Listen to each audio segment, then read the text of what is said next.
Alright, this video tutorial is on how to get the raw out of an image and make it a little softer, a little lighter, a little more that kind of softened look you get in a studio. To get started, what we're going to do is we have this original girl image over here. We're going to make a duplicate of it just so that we don't mess up the original. Okay, and then usually the next step that you want to do just in general when you're going to run filters or when you're going to start manipulating an image, you want to right click it and convert it into a smart object. This is particularly true when you're going to run filters, as I mentioned, but also when you're going to resize an image and you're not sure if you're going to want it a certain way.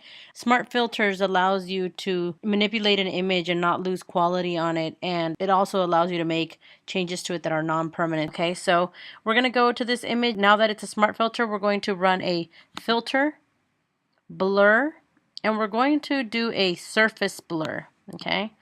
Now this surface blur is going to affect kind of this skin, right? So it's a little dramatic here, and that's fine. You kind of want to go with something that's a little dramatic, but you can go ahead and affect that later on in the properties palette, or you could go ahead and manipulate and change these if you wanted to, okay? I'm just going to go ahead and leave it on 2050. I'm going to hit OK. All right. And you notice it's on its own layer here.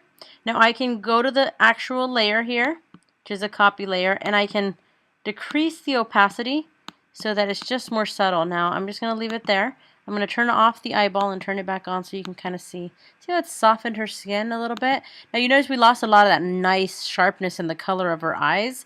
The cool thing about running these smart filters is that it has an integrated mask. See this here? This is like your mask, so you can go in here and specify areas that you wish not to affect. So I'm going to go to this mask layer here, and I'm going to select it. Notice I have my properties up.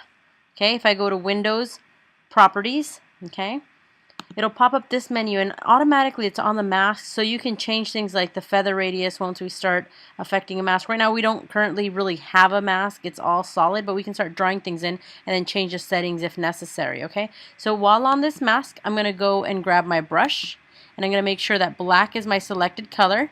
Okay, I'm going to change it to make sure that it's a soft brush, and then I'm going to just manipulate the size here. I want a bigger brush that I can just kind of sweep around here. Now I don't want to go right over it right now with 100% opacity, because that's going to probably be too dramatic, like the change between the softness and this area. So I'm going to lighten it. I'm going to go down to a little bit less opacity, maybe like 20% or something, okay, so that I can slowly reveal the parts from underneath the image that I want to be more sharp. So the sharp image is underneath here. So when I virtually make a hole through this blurred image on top here, using my brush masking, it'll reveal this sharper image below here a little more subtly, since I'm using an opacity in my brush mask. Okay, so I'm going to go ahead and notice we're getting some sharpness there.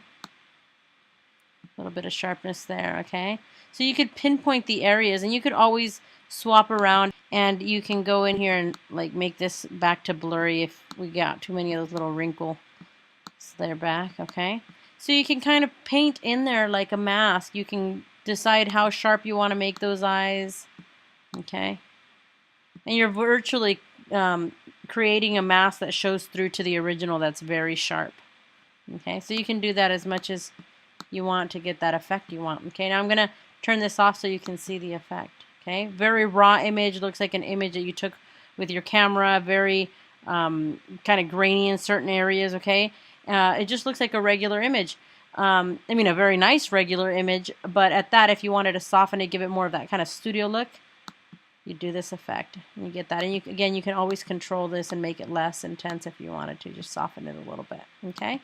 So you have the ability to control how intense the blur is using your opacity, also when you run the filter.